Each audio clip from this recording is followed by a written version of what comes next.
صحبت اللہ والوں کی، صحبت اللہ والوں کی، اللہ سے ملوا جاتی ہے صحبت اللہ والوں کی، اپنا رنگ دکھا جاتی ہے صحبت اللہ۔ السلام علیکم ورحمۃ اللہ وبرکاتہ۔ بسم اللہ الرحمن الرحیم۔ محترم ناظرین، ضروری مسائل کا سلسلہ الحمدللہ جاری ہے۔ نماز کے شرائط کے تعلق سے تفصیلی اور مسائل چل رہے ہیں۔ آج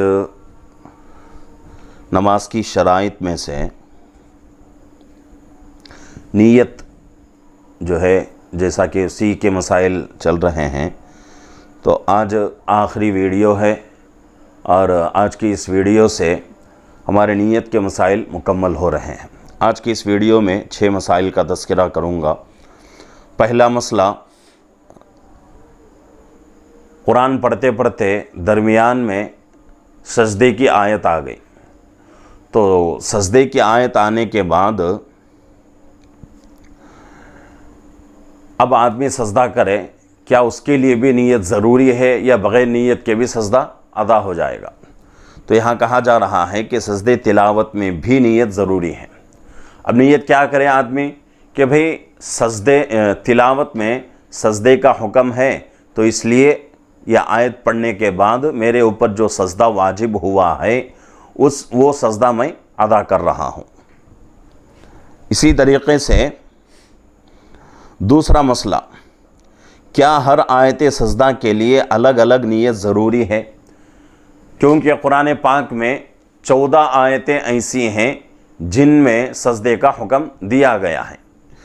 اگر کوئی آدمی ایک سجدے میں نیت کر لیتا ہے اور سجدہ ادا کر لیتا ہے، پھر دوسرا سجدہ آ گیا، تو کیا ہر سجدے کے لیے نیت ضروری ہے؟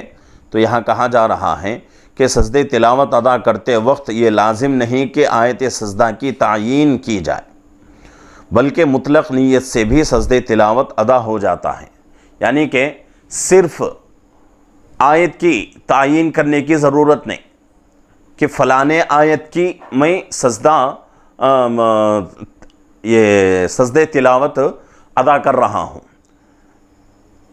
یہ ضروری نہیں، بس حکم ہے سجدے کا تو اس لیے میں سجدہ کر رہا ہوں، اتنا اگر نیت کر لے تو بھی کافی ہو جائے گا۔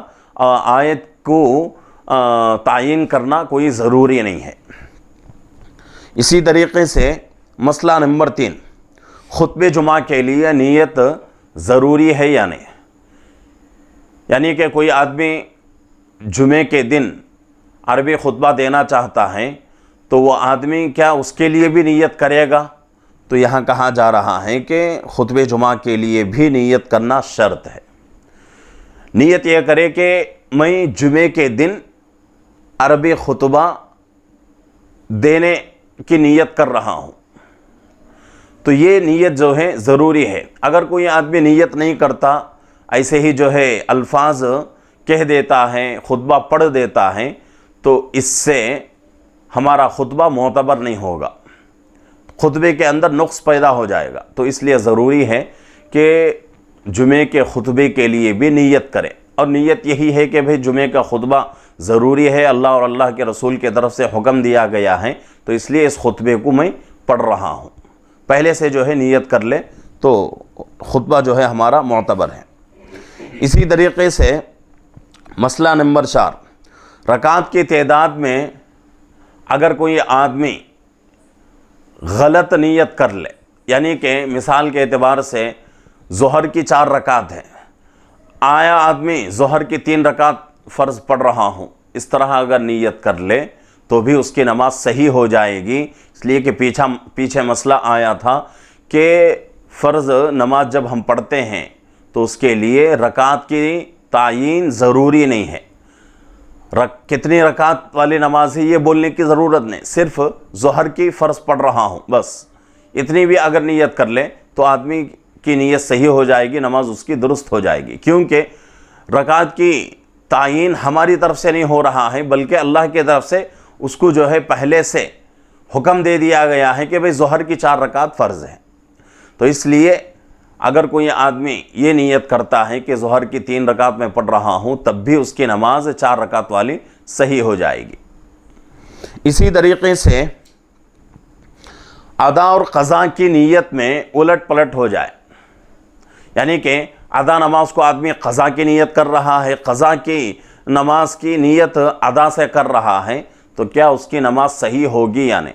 تو اس کے بارے میں بھی یہاں کہا جا رہا ہے کہ اگر ادا نماز پڑھتے وقت قضا کی نیت کر لی یا قضا پڑھتے وقت ادا کی نیت کر لی پھر بھی نماز صحیح ہو جائے گی، نماز کے اندر کسی قسم کا کوئی نقص پیدا نہیں ہوتا۔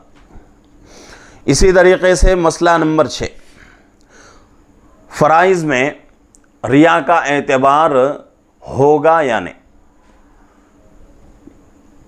اگر کوئی آدمی لوگوں کو دکھانے کے لیے نماز پڑھیں تو اگرچہ اسے ثواب نہیں ملے گا لیکن اس ریاکاری کے باوجود اس سے فرض ساقط ہو جائے گا۔ کوئی آدمی نماز پڑھ رہا ہے، فرض نماز پڑھ رہا ہے، اور وہ آدمی جو ہے لوگوں کے دکھانے کے واسطے پڑھ رہا ہے ریاکاری کے مقصد سے، تو ریاکاری کی مقصد سے لوگوں کو دکھانے کے لیے نماز پڑھ رہا ہے، اس وجہ سے یہ حکم نہیں لگایا جاتا کہ بھئی اس کی نماز نہیں ہوتی۔ نماز تو ہو جائے گی، فرض ساقط ہو جائے گا، اس سے جو ذمہ داری اس کے اوپر ہے وہ پوری ہو جائے گی، لیکن جو ثواب کا مکمل نماز کا جو مکمل ثواب ہے وہ ثواب اس کو حاصل نہیں ہو سکتا۔ اسی طریقے سے یہ بھی نہیں کہا جاتا کہ بھئی اس کی نماز نہیں ہوئی دوبارہ اس کو پڑھنا پڑے گا، نہیں، دوبارہ بھی جو ہے لوٹانے کی ضرورت نہیں ہے۔ ریاکاری کی وجہ سے یعنی لوگوں کے دکھلانے کے لیے نماز جو پڑھی گئی ہے وہ نماز فرض کے اعتبار سے پوری تو ہو جائے گی، اور اس کے بارے میں یہ نہیں کہا جاتا کہ بھئی نماز نہیں ہوئی پھر دوبارہ پڑھو، واجب الاعادہ ہے، دوبارہ پڑھنا ضروری ہے، ایسا کوئی مسئلہ نہیں ہے۔ ہاں اتنا فرق رہتا ہے کہ اس کو نماز کا ثواب نہیں ملتا۔ نماز کا ثواب اگر چاہتا ہے آدمی تو اس کے لیے ضروری ہے کہ اپنے دل کو ریا سے بالکل پاک رکھیں۔ لوگوں کی دکھانے کے لیے عبادتیں نہیں بلکہ اللہ کو دکھانے کے لیے، اللہ کو راضی کرنے کے لیے عبادتیں ہونی چاہیے۔ اگر اس طرح کی نیت صحیح ہو گئی تو انشاءاللہ ہماری عبادتیں بھی قبول ہوں گی اور اس کے اوپر ہمیں اللہ کی طرف سے ثواب بھی ملے گا۔ تو ناظرین سے گزارش ہے کہ ہمارے چینل کو لائک کریں، شیئر کریں، سبسکرائب کریں، ہمارے چینل سے جڑے رہیں، دوسروں کو بھی ہمارے چینل سے جوڑنے کی کوشش کریں۔ اس سے انشاءاللہ آپ کا بھی بھلا ہوگا، آپ کا بھی فائدہ ہوگا اور دوسروں کا بھی فائدہ ہوگا۔ اللہ رب العزت سے دعا ہے کہ اللہ رب العزت ہم تمام کو ان مسائل کے ذریعے سے اپنی عبادتوں کو مکمل کرنے کی توفیق عطا فرمائے۔ السلام علیکم ورحمۃ اللہ وبرکاتہ۔